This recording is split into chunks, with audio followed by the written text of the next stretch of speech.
This week we have been looking at the basics of quantum computing once more, as we have been looking into the implementation angles from the last week. We realized that there were certain aspects of the basic part where a little bit more understanding or relook at them would help in many ways to better understand and go forward with the implementation ideas.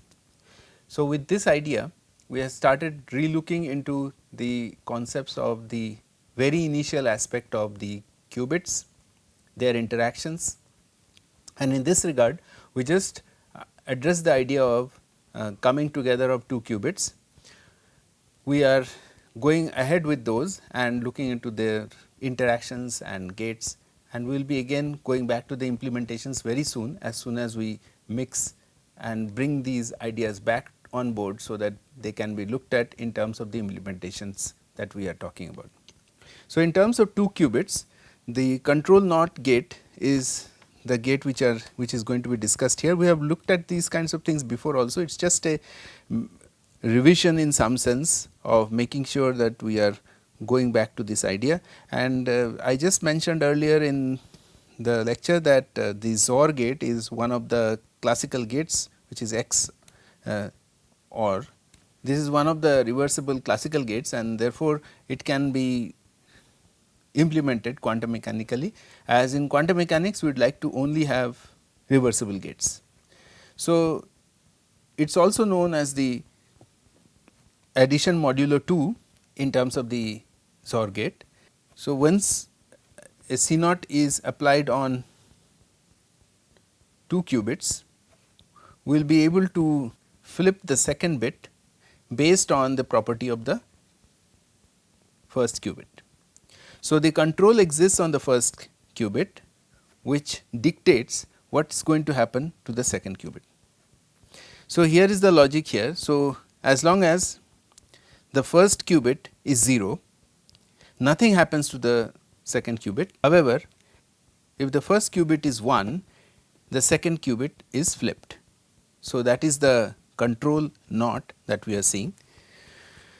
So, with 1 as the first qubit, the control bit, our second qubit flips, and so that is why you get to see the logic operational here, and that gives rise to the matrix where the first part where the control bit is not operational, is not going to change, it is an identity, whereas in the other case where the control bit is present, it is going to flip. So, it is going to have it in the NOT form. So, this part, the first part of this looks like an identity, whereas the second part looks like the NOT gate. So, that is the control NOT. Measuring of the qubits in this case, as before for all quantum systems, would be uncertain before the measurement is done. However, after the measurement the state is certain. It is either one of these 0 0, 0 1, 1 0 or 1 1, like in the case of classical 2-bit system. We have already discussed this idea that whenever we have measurement made, then it follows to the classical condition. So, before the measurement, the state of the system consisting of two qubits are uncertain. It is a superposition state which is being subjected to the gate applied. However, after the measurement we can collapse into one of the four possibilities. So, if we want to observe only the first qubit, what are the conclusions that can be drawn? We expect that the system to be left in an uncertain state, because we did not measure the second qubit that can still be in a continuum of states. The first qubit can be 0 with probability of alpha 0 0 squared plus alpha 0 1 squared, and 1 with probability of alpha 1 0 squared and alpha 1 1 squared. If we call psi 0 superscript I as the post measurement state when we measure the first qubit and find it to be 0, and we call the other one where we are going to find at 1 as psi I 1, then we will be finding that these follow these formulas where each of them will give rise to their probabilities. And similarly, if we label the second qubit measurement in a similar fashion, we will be finding that they will follow this particular format of probability. That means, the probability of measuring 0 would be for the second qubit would be of this kind, as the probability of measuring 1 for the second qubit would be of this kind. For Bell states, which is a very special state of pair of qubits which cannot be broken into the individual qubits that they come from, both these alpha 0 zeros and 1 1 are 1 by root 2 and 0 1 and 1 0 are going to be 0. When we measure the first qubit, we get the post measurement state as 1 1 and 0 0, whereas we measure the second qubit, we get the post measurement state as 0 0 and 1 1. This is an amazing result because the two measurements are correlated. Once we measure the first qubit, we know exactly the same result as when we measure the second one. So, that is a very important result, that the two measurements are correlated. So, measuring the first qubit gives us the measurement that we are going to get from the second one measure. So, the two qubits need not be physically constrained to be in the same location, and yet because of the strong coupling between them, measurements performed on the second one allow us to determine the state of the first one. And so, this is a very interesting principle which enables the measurement of one correlated to the other one. So, this arrives at the idea of entanglement, which was discovered by Schrodinger. It can be formally defined as follows: an entangled pair is a single quantum system in a superposition of equally possible states. The entangled state contains no information about the individual particles, only that they are opposite states. So, this is an important point, that it does not contain any information about the individual states, or in other words, an entangled pair can never be decomposed back to the individual states which gave rise to the entangled pair.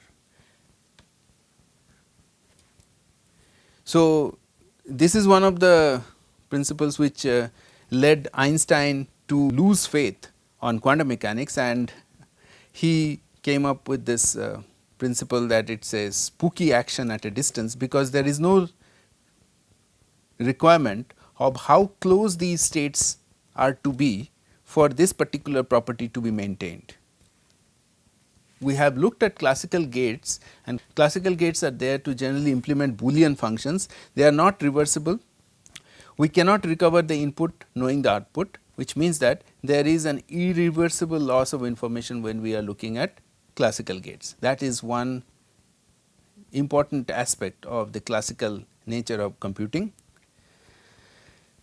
and these are the typical classical gates which are essential for the basis of a computer to work. So, these are the set of basis gates on the basis of which a computation can be performed. So, is the NOT gate, the AND gate, the NAND gate, the OR gate, the NOR gate and the XOR gate. Most of the computations can be built on this particular few fundamental basis gates in terms of classical computation. So, the ideas of these are very clear. NOT gate is essentially just the opposite. So, y is equal to naught of x. AND gate always involves more than two states. So, we would have 2 states come in to give rise to the third state. The NAND gate, the NOT AND gate, also requires minimum of 3 states. The OR gate also has 2 inputs to give rise to one output, which is one of the two. So, not reversible, not reversible, not reversible. The NOT OR gate is also not reversible because the input and the output are not the same number. However, the XOR gate is something where, as we will see later on, can be correlated to a condition which can be made reversible.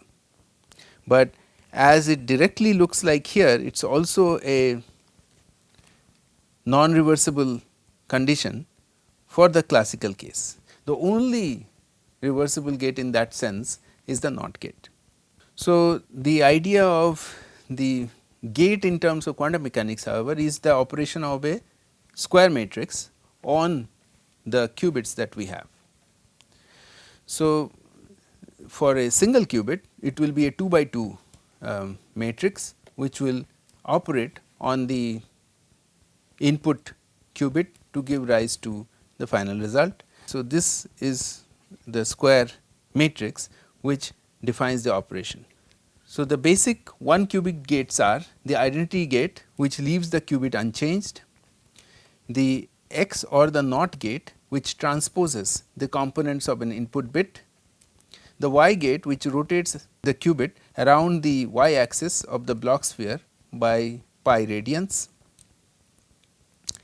the Z gate which flips the sign of a qubit, and the Hadamard gate which makes equal superposition of the individual qubits. Now, all of these qubit gates in terms of quantum mechanics are going to be reversible, because that is the basic requirement of quantum mechanics. The other important aspects of these gates are, for identity transformations, the Pauli matrices are the ones which work on the spin, basically they rotate or produce an identity matrix, and the Hadamard which makes an equal superposition. So, these three are the most important aspects of the gates that we are looking at. The identity transformation is the one which basically just keeps the same qubit.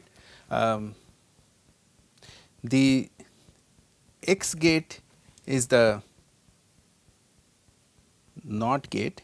This is also a part of the Pauli matrices. The Y, which as I described is the rotation, and the Z gate, which was the one which flips the sign of the qubit, and the Hadamard one is the one which basically makes equal superposition of the two qubits. The CNOT that we had looked at earlier also is a 2 qubit gate which requires a control input, as a result of which the target input is going to be undergoing addition modulo 2. The control bit is transferred to the output as it is, and that is the quantum nature of this particular control gate. It is going to be reversible. So, there are two inputs, control and target, and there are two outputs. One is the control bit as it is, and the output which is going to be addition modulo 2. The target qubit is unaltered if the control qubit is 0 and is flipped if the control qubit is 1. So, that is the one that we have shown here, which gives rise to this again the same matrix that we discussed before, with the first upper part to be the one which essentially it is identity, does not do anything, keeps the same form, whereas the other one flips it, is a NOT gate. The two input qubits of a 2 qubit gates can be superposition of the two states, and then they can be put together as a matrix multiplication form to give rise to the overall states which are going to undergo tensor multiplication to give rise to the final results. The state space dimension of the classical and quantum systems are also quite different. The individual state space of n particles combine quantum mechanically through the tensor product. So, if x and y are vectors, then their tensor product is also a vector, but its dimension is now the multiple of the two, whereas the vector dot product has the addition of the dimensions of the two. So, for example, if dimension of x and dimension of y is 10, then the tensor product of the two vectors has dimension 100, while the vector product has dimension of 20, and this is the reason for the exponential nature of the quantum computing process. Parallelism and quantum computers. In the quantum system, the amount of parallelism increases exponentially with the size of the system. Thus, with the number of qubits in quantum systems, the amount of parallelism increases exponentially with the size of the system. Thus, with the number of qubits, for example, a 21 qubit quantum computer is twice as powerful as a 20 qubit quantum computer. So, that is the exponential nature of the problem, that is the advantage in the quantum computers. A quantum computer will enable us to solve problems with a very large state space. That is the biggest advantage of the quantum parallelism that we take advantage of. In case of the quantum circuit, as we have been discussing, if we have a given function f of x, we can construct a reversible quantum circuit consisting of, say, the Fredkin gates only, capable of transforming 2 qubits as follows. The function f of x is hardwired into the circuit.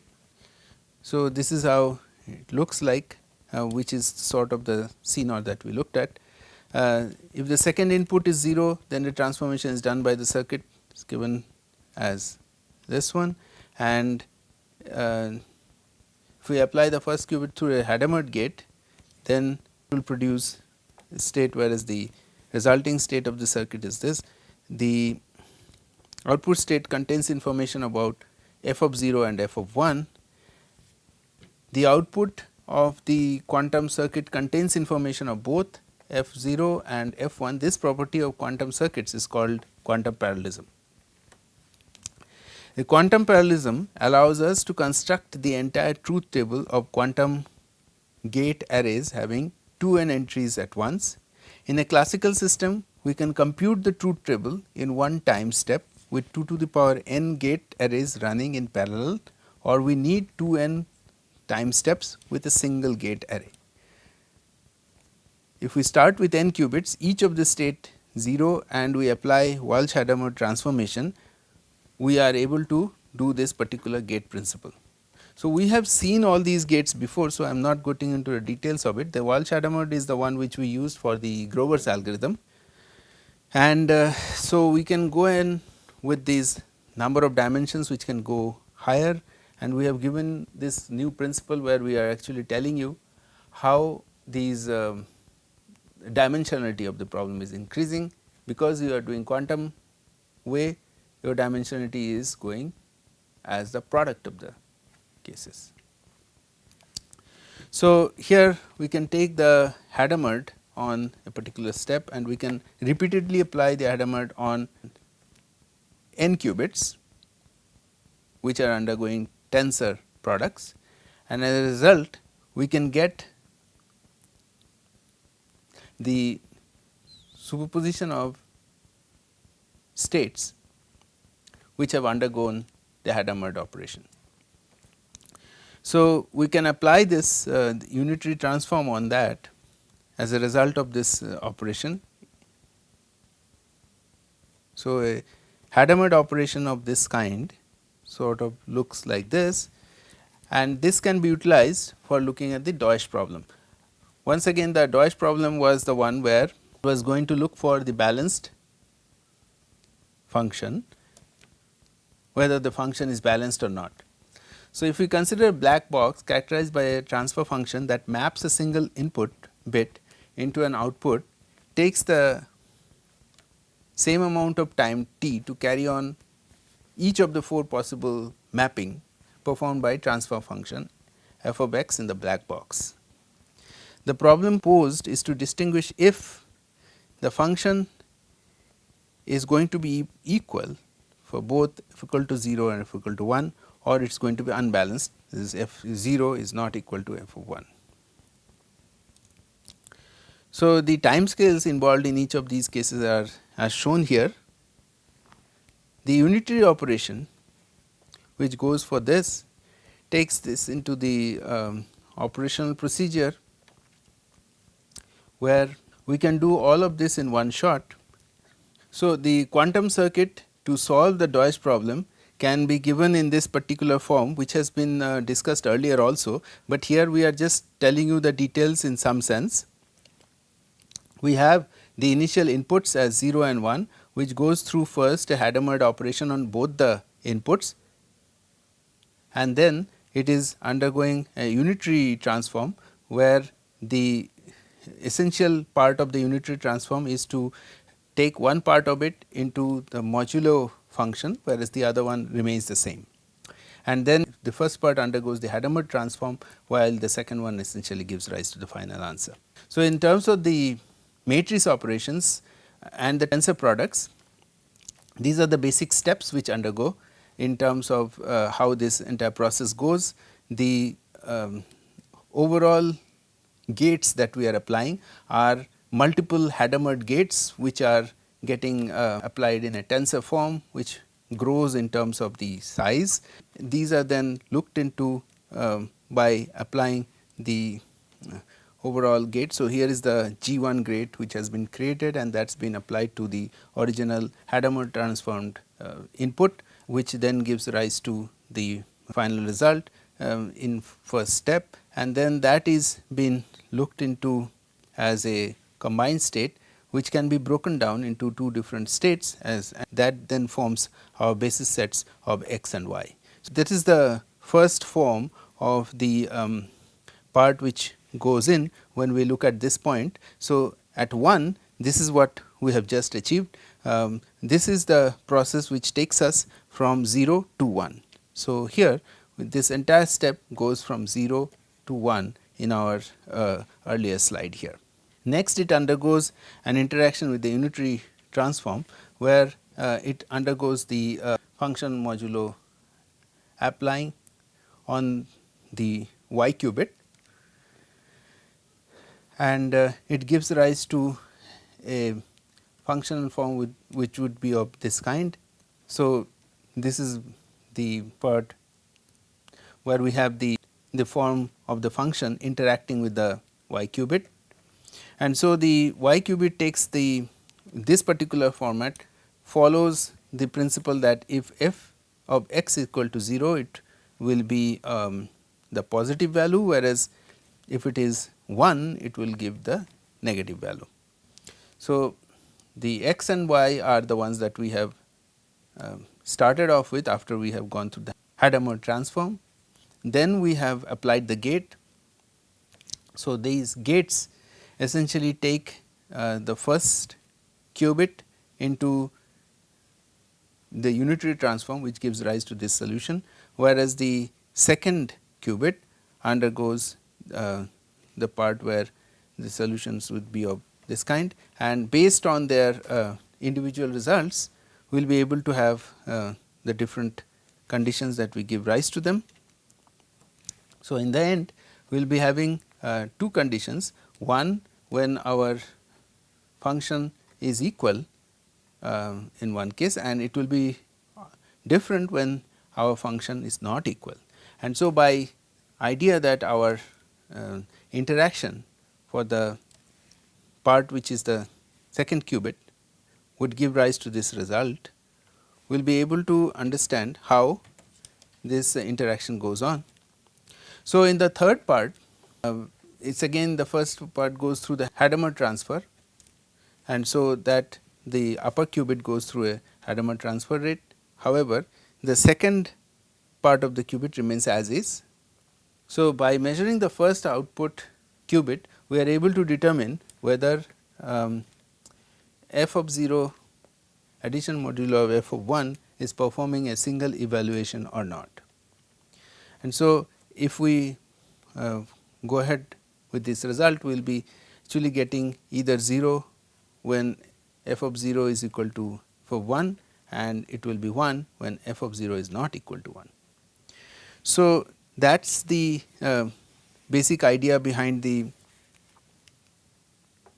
Deutsch algorithm that we had looked at before, and in many cases these implementations have been utilized as we had done in our last few lectures. In this lecture, we have been revisiting the aspects of quantum computing basics in relation to the implementations that we have been undergoing over the last few weeks. In the next lecture, we will be dealing with some more of the basics and some other implementation aspects as we develop the basics in relation to the implementations, and I look forward to having you in the class. Thank you.